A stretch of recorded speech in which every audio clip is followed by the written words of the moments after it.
हरियाणा में 10 लोकसभा की सीटों पर मतदान संपन्न हुआ। सीटों पर घमासान। आज मतदाताओं ने अपने नेता के भाग्य को ईवीएम में कैद कर दिया है। ईवीएम को कड़ी सुरक्षा के बीच सील किया गया। इसके बाद स्ट्रांग रूम में इन्हें सुरक्षित रखा जाएगा, जहां पर पहले से सुरक्षा के कड़े इंतजाम किए गए हैं। 4 जून को नतीजे आएंगे।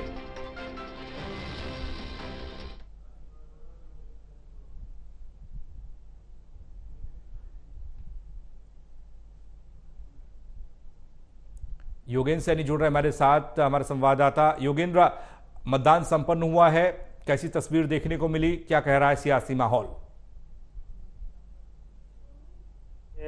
जो हरियाणा की बात की जाए तो हरियाणा में फिलहाल जो लगभग 58% जो है वो मतदान हुआ है यहाँ पर। और लोगों का यही है कि जो अभी जिस तरह से आज गर्मी का माहौल था और लगातार जो उम्मीदवार हैं वो अपने प्रचार में लगे हुए थे, लेकिन आज जहां तक बात की जाए तो वोटिंग परसेंटेज काफी बनिस्बत पिछले चुनाव के काफी कम यहाँ पर देखने को मिला है और केवल 58% ही यहाँ पर जो है वो पोलिंग हो पाई है। और जहां तक बात की जाए रोहतक लोकसभा की, तो रोहतक लोकसभा में भी जो है लगभग 55 से 56% के करीब ही जो है वो वोट प्रतिशत यहाँ पर हुआ है। तो कुल मिलाकर काफी कम प्रतिशत यहाँ पर देखा गया है। हालांकि सबसे हॉट सीट यहाँ पर जो है वो दीपेंद्र हुड्डा की मानी जा रही थी। दीपेंद्र हुड्डा और डॉक्टर अरविंद शर्मा भाजपा के हैं, उनके बीच में यहाँ पर मुकाबला काफी सीधा मुकाबला था, काफी कड़ा मुकाबला था। लेकिन यहाँ पर जो वोट प्रतिशत रहा, सुबह 11 बजे तक की बात की जाए तो केवल जो है वो 15% तक ही जो है वो मतदान प्रक्रिया पूरी हो पाई थी। लेकिन कुल मिलाकर जिस तरह से जो ये वोटिंग परसेंटेज कम रही है, उससे कहीं ना कहीं ऐसा माना जा रहा है कि लोगों में इस बार जो है वो मतदान को लेकर के जो पूर्व में उत्साह देखने को मिलता था वो कम यहाँ पर देखने को मिला। लेकिन क्योंकि कुछ लोगों का यहाँ पर साफ तौर पर ये भी कहना था कि महंगाई से त्रस्त हैं, उनको सुविधाएं नहीं मिल पा रही हैं। वहीं दूसरी तरफ लोगों का जो था ये भी कहना था कि राष्ट्र हित में उन्होंने ये जो है वोट का मतदान किया है। योगेंद्र, इस बार बीजेपी बनाम इंडिया गठबंधन की तस्वीर प्रदेश में है, एक नई तरीके की तस्वीर, क्योंकि अमूमन ये देखा जाता था इससे पहले कि कांग्रेस फाइट करती थी बीजेपी के सामने, लेकिन इस बार इंडिया गठबंधन के तहत वह एक सीट कुरुक्षेत्र वाली आम आदमी पार्टी भी चुनाव इसमें लड़ रही है। इसका कुछ प्रभाव दिखाई दिया क्या?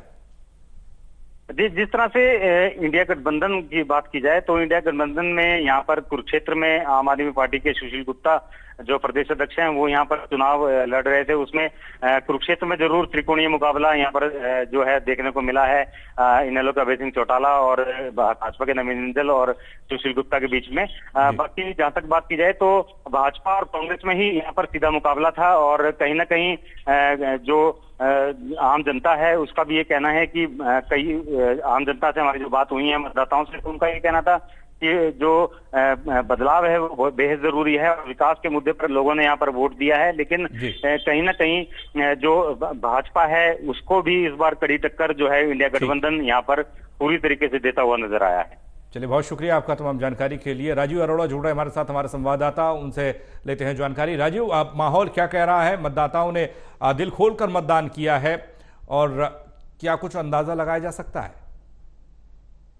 जी बिल्कुल, देखिए कुरुक्षेत्र की भी बात की जाए तो कुरुक्षेत्र में जो लगभग 65.8% मतदान हुआ है और मतदाताओं ने जो है खुलकर मतदान किया है। यहाँ पर जो कुरुक्षेत्र लोकसभा के अंतर्गत सिलसिलेवार मैं बताना चाहूंगा कि गुला क्षेत्र में 65.5%, कैथल में 68.6%, कलायत में 65.3%, लाडवा में 70%। सबसे अधिक जो बम्पर मतदान हुआ है वो लाडवा विधानसभा क्षेत्र में हुआ है।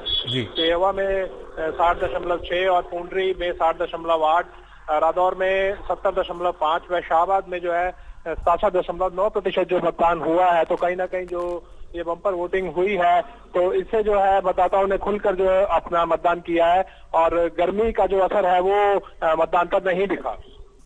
राजीव, जिस तरीके से मुकाबला कड़ा बताया गया और ऐसे में इंडिया गठबंधन की तरफ से आम आदमी पार्टी के उम्मीदवार गुप्ता जी हों या फिर नवीन जिंदल, किस तरीके से इनको देखा जा सकता है? क्या कांटे की टक्कर या फिर कुछ और?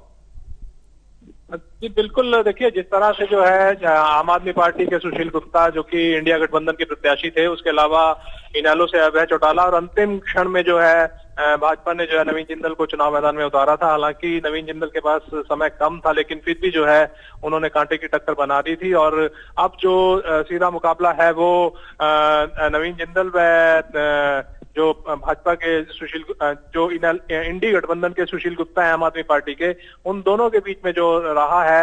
हालांकि ये भी कहा जा रहा है कि अभय चौटाला भी, वो जो इनेलो के प्रत्याशी थे, उन्होंने भी जो काफी मत लिए हैं और उन्होंने भी जो है चुनाव को काफी रोचक बनाया है। और जो ऐसा भी संभावनाएं व्यक्त की जा रही है कि कहीं ना कहीं जो त्रिकोणीय मुकाबला था, लेकिन उसमें जो कांटे की टक्कर है वो आम आदमी पार्टी के सुशील गुप्ता व भाजपा के नवीन जिंदल के बीच कही जा सकती है। जातीय समीकरण साधने की पुरजोर यहां पर राजीव कोशिश की गई थी, क्या उसका फायदा किसी को मिलता दिख रहा है? हाँ बिल्कुल, देखिए जिस तरह से जो है जातीय समीकरणों को साधने की कोशिश की थी, कि जिस तरह से जातिगत आधार पर जो वोट है, जैसे कि ये जो क्षेत्र है जाट या जट सिख बाहुल्य क्षेत्र है, उसके अलावा जो है किसानों के भी काफी खासे वोट हैं, तो सबने जो है अपने अपने जो जिस जिस जाति के वोट थे उन पर जो है निगाह रखी, उन पर नजर रखी और उन मतदाताओं को जो है लुभाने का प्रयास किया। लेकिन जो अंतिम क्षणों में जो कांटे की टक्कर है वो भाजपा के नवीन जिंदल, उसके अलावा जो आम आदमी पार्टी के प्रत्याशी जो कि इंडिया गठबंधन के जो साझा उम्मीदवार थे, इन दोनों के बीच में जो है देखने को मिल रही। जी, दूसरी तरफ जिस तरीके से किसानों के विरोध का सामना बीजेपी कर रही थी और उन सब के बीच ये कहा जा रहा था कि तो सत्ता विरोधी लहर, बीजेपी के साथ एक वोट, एक बीजेपी के खिलाफ वोट, इसमें कहीं आप कह रहे हैं कि त्रिकोणीय मुकाबला जो चौटाला भी बीच में है, ये किस तरीके से हुआ? हालांकि जाट उम्मीदवार को लेकर संघर्ष रहा, बीजेपी और कांग्रेस ने किनारा किया इससे। जी बिल्कुल, देखिए जिस तरह से जो अभय चौटाला ने इस चुनावी मैदान में, चुनावी रण में शिरकत की, तो जो काफी जो जाट मतदाता हैं या जो किसान मतदाता हैं, जो गुरनाम सिंह चढ़ूनी है, जो किसान नेता हैं जिनका कि क्षेत्र में प्रभाव है, वो उन्होंने खुलकर जो है अभय चौटाला के पक्ष में जो है मतदान की अपील की और खुलकर जो है मंच साझा किया। तो ये बात कहीं ना कहीं जो इंडिया गठबंधन और आम आदमी के प्रत्याशी थे उनके जो है खिलाफ जाती दिखी, क्योंकि उन्हीं की जो है जाट जट सिख या किसानों पर जो निगाह थी। लेकिन जो अभय चौटाला ने जिस तरह से जो है अपना जमकर प्रचार किया और जमकर जो वो चुनावी मैदान में अंतिम दिन तक डटे रहे, तो वो जो जितने भी मत लेंगे तो वो कहीं ना कहीं जो है उसका जो फायदा है वो भाजपा को मिलेगा और जो उसका नफा नुकसान है वो जो इंडिया गठबंधन के प्रत्याशी हैं उनको होने वाला है। योगेंद्र, आपके पास हम आ रहे हैं एक बार फिर से। जिस तरीके के माहौल में वोटिंग हुई, दिल्ली एनसीआर के इलाके को अब जोड़कर देखा जाए तो कितना असर गुरुग्राम सीट पर देखा जा सकता है, फरीदाबाद सीट पर देखा जा सकता है? जिस तरीके से यहां पर बीजेपी और कांग्रेस ने अपने उम्मीदवारों को चुनावी मैदान में उतारा, कैसी टक्कर?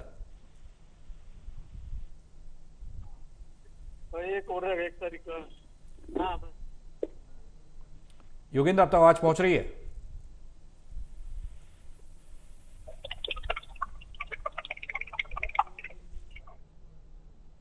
चलिए, संपर्क नहीं हो पा रहा है। राजीव, जिस तरीके से ये कहा गया कि कांग्रेस के खाते में इस बार शून्य नहीं रहने वाला है, कांग्रेस कुछ कर जाएगी, लेकिन मिसमैनेजमेंट की खबरें तमाम जगहों से आई हैं। क्या आपके वाले क्षेत्र में भी कुछ ऐसी व्यवस्था थी कांग्रेस की जहां पर लगा कि जो व्यवस्था होनी चाहिए थी जिससे फायदा कांग्रेस को हो सकता था, वैसा नहीं?